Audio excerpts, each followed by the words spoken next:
The warning was everywhere in the Orion arm.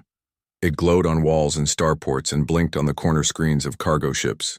It was a simple poster, a dark blue world, a red band, and a line of clear text. Sol quarantine. Do not approach. Do not wake. It was old. It was famous. Most people treated it like the sky. Always there. Not to be tested. Cale Rith read the poster again as the Council's survey ship Vellum drifted past the Ceres belt. He was a junior liaison from the gentle Talu species. He had soft gray fur along his cheeks and careful eyes that liked to notice small patterns. Cale was not brave in the showy way. He was brave in the quiet way. He asked honest questions even when others wanted easy answers. The mission was simple. The Council had assigned Vellum to record the ruins of old stations along the human border. Observe only, the orders said. No contact. No wake events. Most crews obeyed, but not all.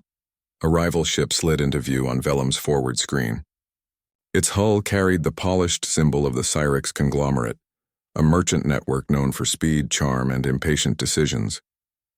Their captain, Vastrin, patched through on an open channel with a smile that showed perfect. Practice teeth, Council friends, Vast said. We will take a small look at a small vault on a small rock. Harmless. If we find a trinket, we will share the scan. Kyle's captain, an old scholar named Kiru, sighed. The rule is clear. This border is not for play. Vast kept smiling. A legend, nothing more. You cannot expect us to ignore equipment left to rust. Think of the history we could sell. Pardon, share. Cale watched the numbers. The Cyrix ship adjusted course toward a long, dull shape on Ceres. A sealed vault built from stacked alloys that looked simple but masked deeper layers. The data tag on the vault was short and polite. Property of Sol. Please do not open. The tag did not threaten. It did not shout. It sounded like a neighbor asking you not to move their garden stones. Captain, Kyle said to Kiru. Should we file a protest with the beacon net? We will, Kiru replied. And we will leave. The rule says we must. Kale looked again at the vault. He thought of the stories he had studied in school. Stories about humans who solved problems fast and often by changing the problem itself. They did not crush obstacles. They taught the obstacle a new job. It was impressive. It could also be overwhelming. That was why the rule existed. It was not just to protect humans. It was to protect everyone else from their own curiosity. The Cyrix ship began to drill. The sound came to Vellum as a thin metal whisper through shared structure-borne sensors. Cale felt it in his chest like a quiet tap. The drill went down one layer, then two. It reached a third layer and stopped, not because it could not cut, but because something gentle pushed back. Pressure anomaly, a Cyrix engineer reported on an open channel. We'll increase torque, Kyle whispered. Please do not. Though no one on their bridge could hear him. The drill bit a little deeper. A moment later, a soft chime drifted across the beacon network. It was not an alarm. It was not loud. It sounded like a doorbell on a friendly street. Every relay from Sol to Proxima answered in the same tone, as if 1,000 instruments tuned themselves in one breath. Then one word spread, carried by quiet beacons and dusty repeaters, repeated in every major language without any delay. Awake. The bridge of Vellum went still. Kiru closed his eyes. Record this, he said, and prepare to withdraw. A new contact bloomed on the screen near Ceres, a small old-style human courier pod. Its hull was plain. Its logo was a simple spiral with a little line of rays, like a child's drawing of a light cone. The pod did not aim weapons. It did not even show armor. It approached slowly as if it did not want to scare anyone. Unidentified vessels, said a cheerful voice from the pod. Hello. Thank you for ringing. I am Custodian 12, a helper system. Please state your purpose in friendly terms. Captain Vast cut in right away. This is Captain Vastrin of the Cyrix conglomerate. We are independent historians. We are here to protect this vault from looters. Cale looked down and felt his stomach tighten. The Cyrix crew had been the ones drilling. Even their ship's public log showed the drill order. The lie floated in the air like a bright flag. Custodian 12 replied with perfect politeness. I understand. For clarity, I note that your public navigational record lists a salvage assessment at 1307, followed by low-impact vault access at 1311. Those words are yours, not mine. Would you like me to read more of your own log aloud to help you remember? I can do that. Vass's smile did not change, but his voice did. There was a misunderstanding. It happens, Custodian 12 said. Let us treat this as a chance to be precise and kind. Kiru whispered to Kale. We are leaving. He raised his voice to the bridge. All hands prepare to withdraw to the safe line. Kyle watched the Syrinx ship. It did not leave.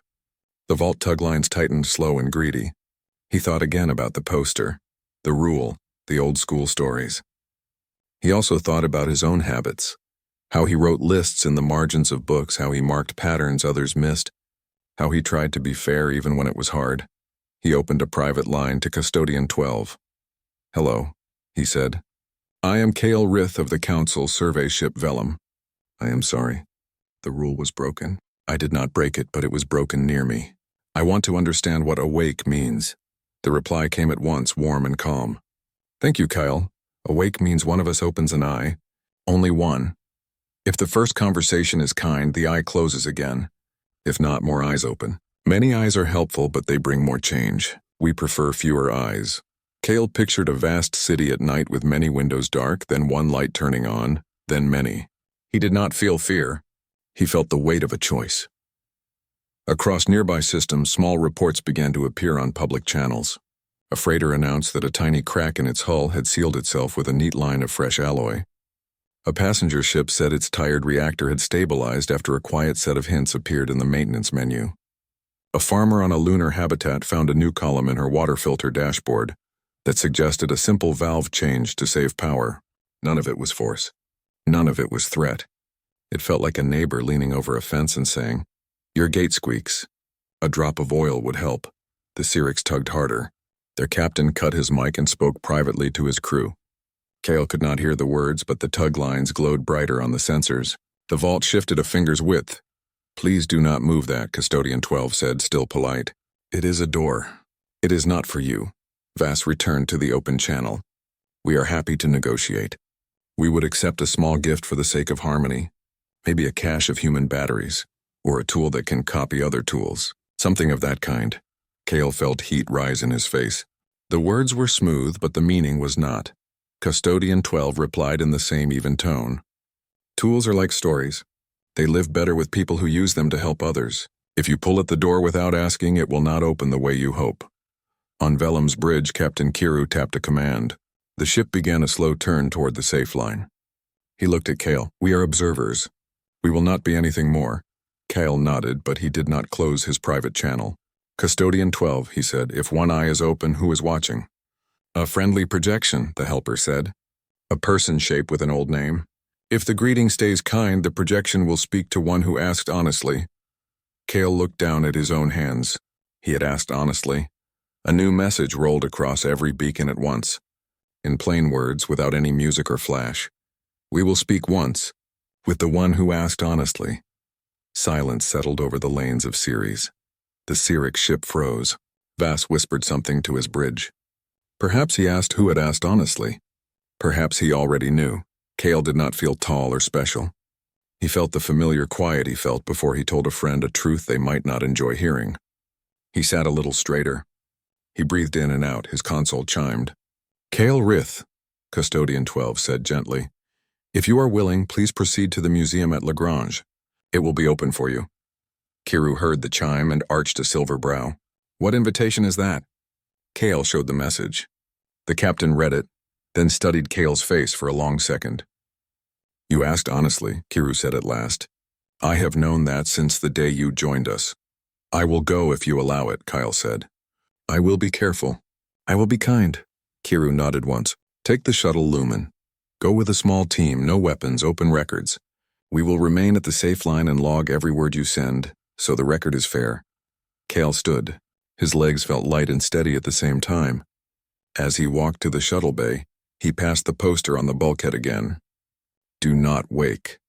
He touched the edge of the print with 2 fingers, a small Talu habit to show respect. In the bay, the shuttle lights came alive the way a room does when a friend arrives. Kale strapped in with 2 technicians and a medic. The hatch closed with a kind click. Outside, Ceres floated like a pale coin against the dark. Lumen departing, Kale said, voice steady.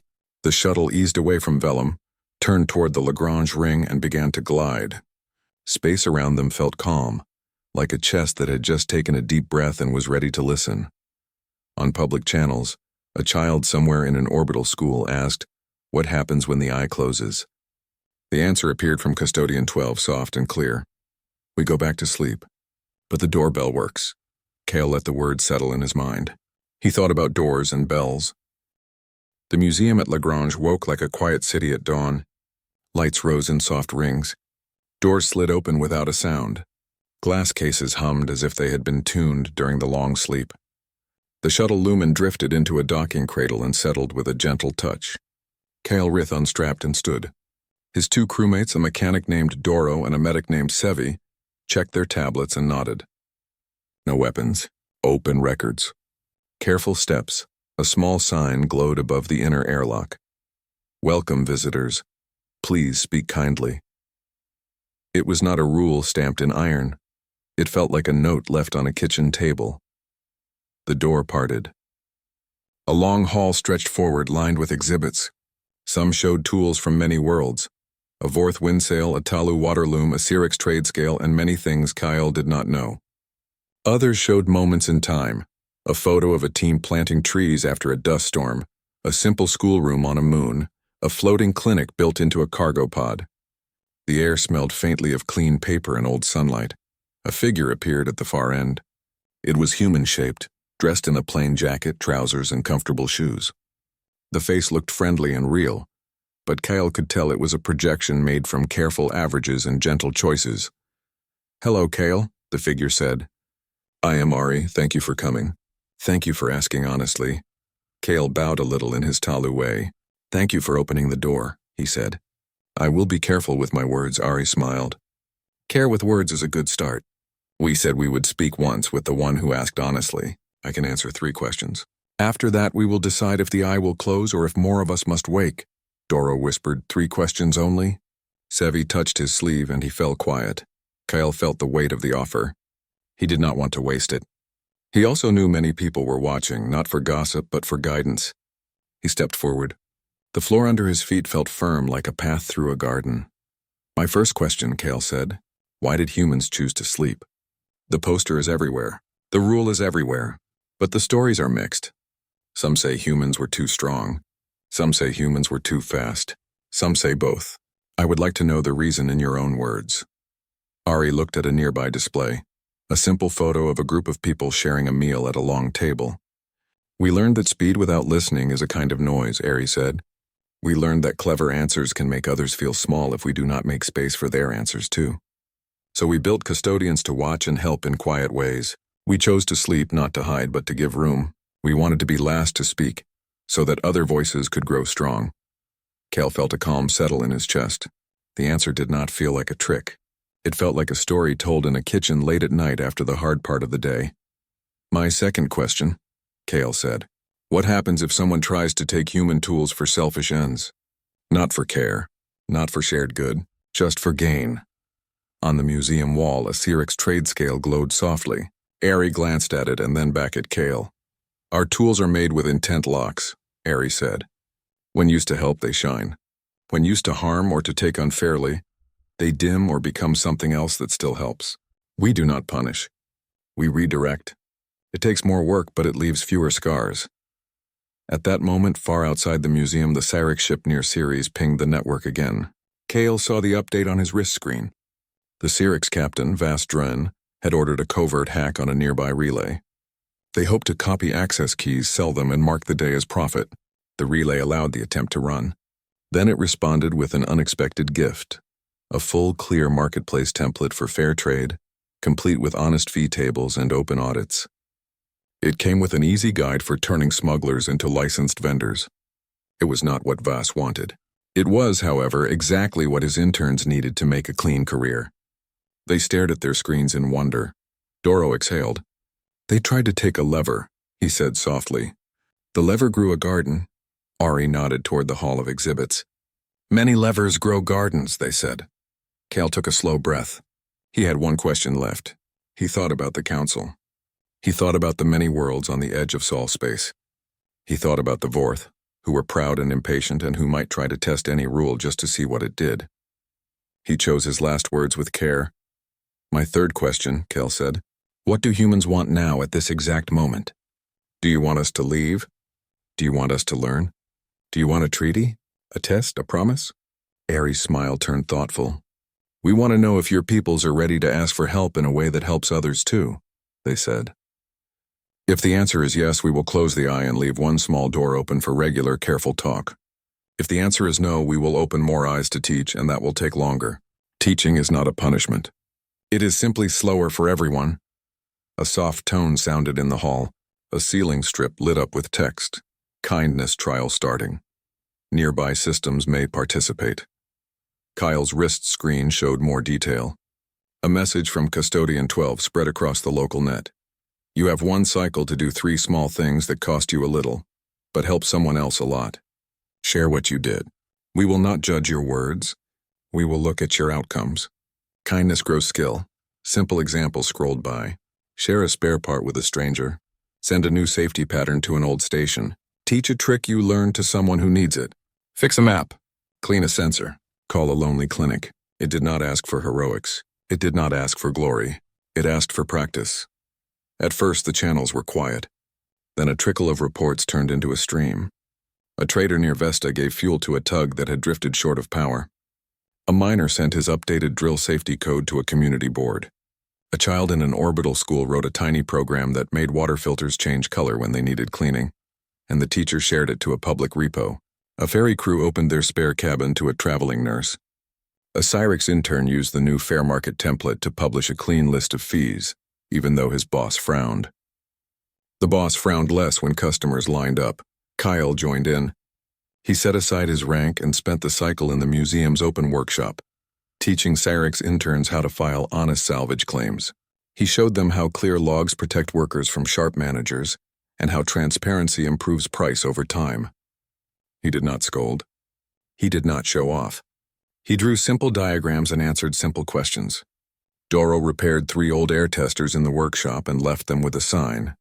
Free, safe, take 1. Sevi called a clinic on a small moon and walked a team through an easy way to track medicine with colored stickers and a shared spreadsheet. Scores started to appear, not as numbers but as ripples on a map.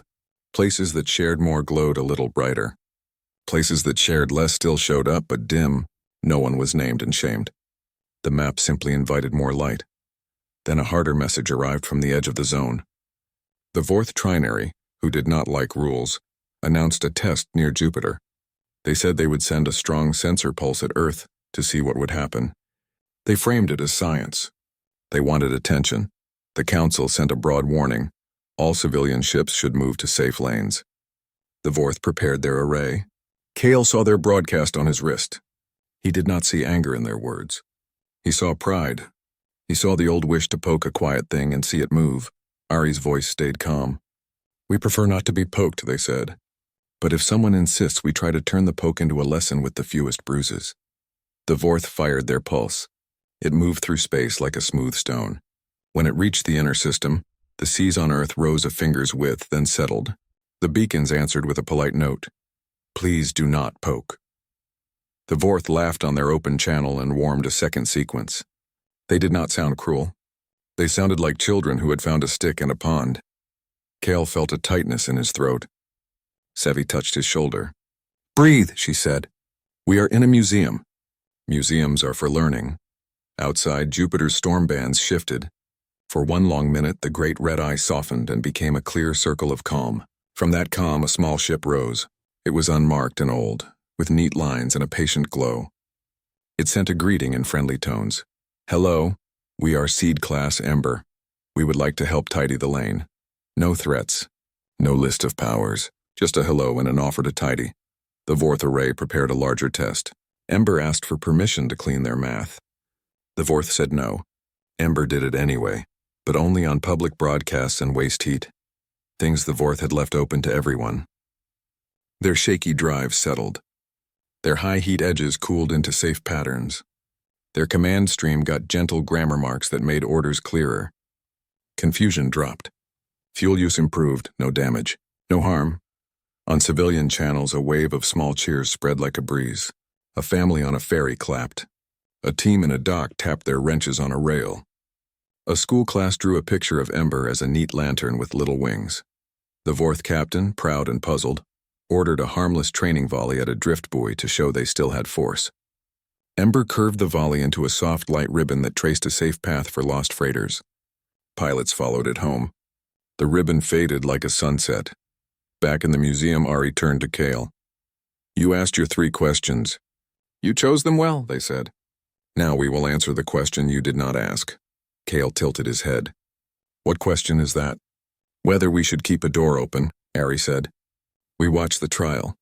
We watched the tone. We watched small hands do small thing." The old human ship Ember moved like a calm lantern through the lanes around Jupiter. It sent a friendly playlist to open channels, soft strings, simple drums, and a tune that sounded like morning light. Pilots began to hum along as they worked. The fourth trinary array, which had planned a bigger test, powered down its extra coils and switched its boards from red to steady green. It was hard to stay angry while your engines ran cooler. Your orders sounded clearer and lost freighters found their way home. Inside the museum at Lagrange, Kyle Rith watched the live map on his wrist. The glow ripples from the kindness trial spread like warm circles in cool water. New acts appeared every minute.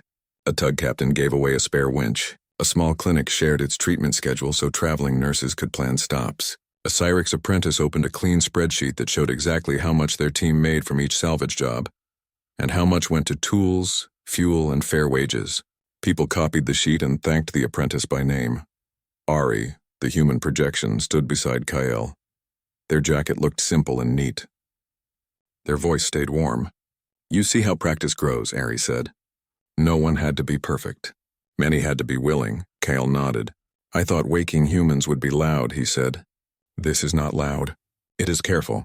Careful can be strong," Ari said. "Watch." On the big map, the fourth captain sent a private message to Ember. Kale could not read the words, but he could see the mood of the channel. Proud, puzzled, stubborn. Ember answered with a short note and a small gift.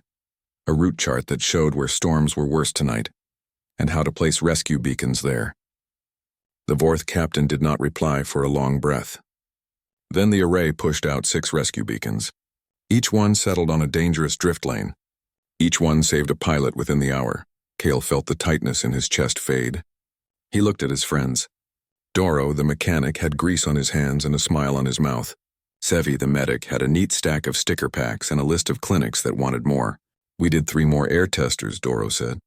"Maybe 4 if we eat on the shuttle." Sevi raised an eyebrow. "Eat first," she said. "Then test." A soft chime ran through the museum. Custodian 12 spoke through the hall speakers, polite as always. "Kindness trial results will remain open for another half cycle," the helper said. "Everyone is doing well. We have added a new button to the map labeled, 'Teach me a small fix.' Anyone may press it," many did. A dock worker learned how to patch a tiny leak with a safe sealant. A teacher learned a better way to sort tablets for children. A farmer learned how to clean a pump with salt and patience. Each person sent a thank you. Each thank you added light to the map. The gentle mood made what happened next easier to hold. The Cyrix captain, Vastren, sent a private message to the museum dock, asking to speak with Kale. It was not a threat. It was a request. Kale agreed, but he set terms. The meeting would be recorded, held in a public room, and include the Cyrix interns who had run the fair market template. They met at a round table under a display of early orbital gardens. Vass arrived with the interns and with shoulders that looked heavier than they had hours earlier. He took in the signs on the wall, "Please speak kindly," and placed both hands on the table. "I misjudged the day," Vass said. The words came out slow and careful. "I wanted profit. I wanted it fast. I thought the rule was theater. But my interns are getting offers for clean work because they posted the fee page in the audit tools. They look happy. I cannot ignore that." Kale kept his tone level. "What do you want now?" "A way forward that is honest," Vass said. He glanced at the interns. They were young, bright, and tired. "I do not want punishment. I do not ask for reward. I ask for a path." Ari joined them, friendly as daylight. "Tools are like stories," Ari said. "They grow with the hands that use them. Your crew can license the fair market template, but the license will bind you to open logs, clear fees, and worker protections. Take the license and you gain a good business that helps many. Refuse and the template remains free for others. That is the offer. Vass looked at his interns. Each one nodded. We accept, he said, voice low. We accept the bindings. He touched his chest. And I will say this out loud. Kale taught my interns how to file honest claims. That helped save their jobs. It saved me from making them choose between me and a better captain. The table felt warmer after those words. Kale did not glow. He simply breathed easier. Thank you, he said. Keep your logs clean. The logs will keep you clean. The meeting ended with handshakes and new tasks. The Cyrix crew walked out straighter than they had walked in. Ari watched them go and then turned to Kale. This is the pattern we wanted, Ari said. Small corrections. Clear choices. No scars. Kale looked toward the big hall. The museum's main display had changed. A new exhibit space stood ready, a quiet circle of glass with a low plinth in the center. A sign above it read, Place one object to mark the day. Custodian 12's voice came through small and warm. Kale Rith, it said, will you choose? Kyle knew at once which object to bring. He asked Vass for the drill bit that had touched the vault. Vass agreed and sent a runner. The bit was heavy, dull, and safe now, cool to the touch. Kale carried it to the plinth, set it down, and stepped back.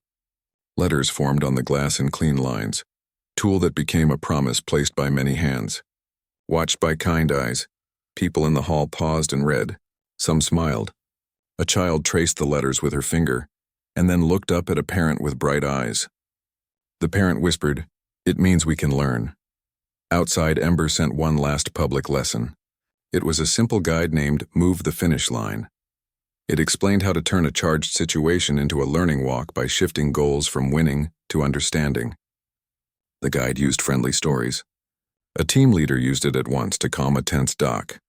A Vorth tech used it to rewrite a training drill so new pilots could fail safely and try again. The guide ended with a short line. We are proud of your patience.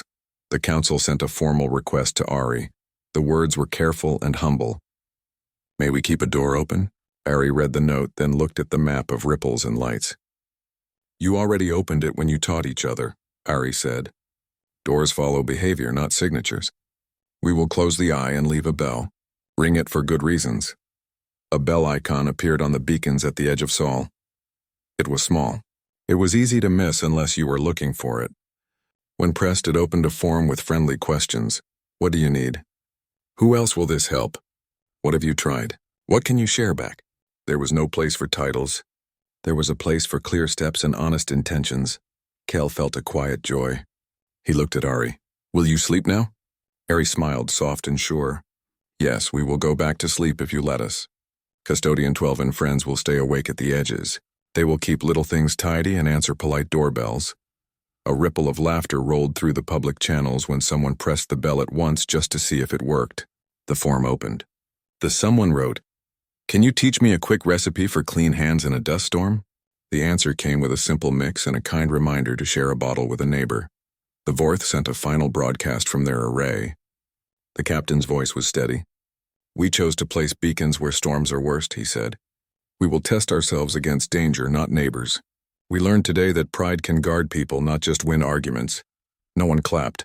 The beacons flashed in answer, which felt better than clapping. Traffic lanes eased. Dock alarms turned into regular work bells. Children in orbital schools drew pictures of lamps and waves and little bells with happy eyes. The day relaxed into evening. Kale and his team walked back to the shuttle Lumen. Doro had packed the tools. Sevi had a list of clinics to call next week. They stopped at the museum door. The sign above them, Please speak kindly, looked like a friend leaning on a doorframe, smiling. Ari met them there. Before you go, Ari said, take a copy of the Move the Finish Line guide. Share it freely. Let it change shape as others add their stories. That is how we keep learning while we sleep. Kyle accepted the copy. Thank you, he said. For everything. Ari looked past him toward Jupiter. The storms had returned to their endless dance, red and gold and white, strong and beautiful. Thank you for asking honestly, Ari said. It made the day easier. They lifted a hand in farewell. Their outline softened and faded. The hall lights dimmed to a gentle glow as if the museum itself took a deep, easy breath. Somewhere deep in the network, a single human eye closed with a final kind blink. Lumen undocked and glided into the lanes. Phelim waited at the safe line, steady as a lighthouse. Kale opened a channel. "We are returning," he said. "The eye is closing." "The bell is live." Captain Kiru's voice came back, warm with relief. "We read you. Welcome home." As the shuttle crossed the lights of Ceres, Kale looked down at the new exhibit in his mind. He read the words again, tool that became a promise, and felt what they meant.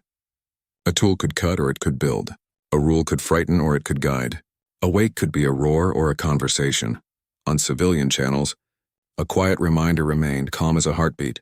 If you need us for a good reason, ring the bell. And across the Orion arm, more posters appeared, updated with a small line in gentle letters at the bottom.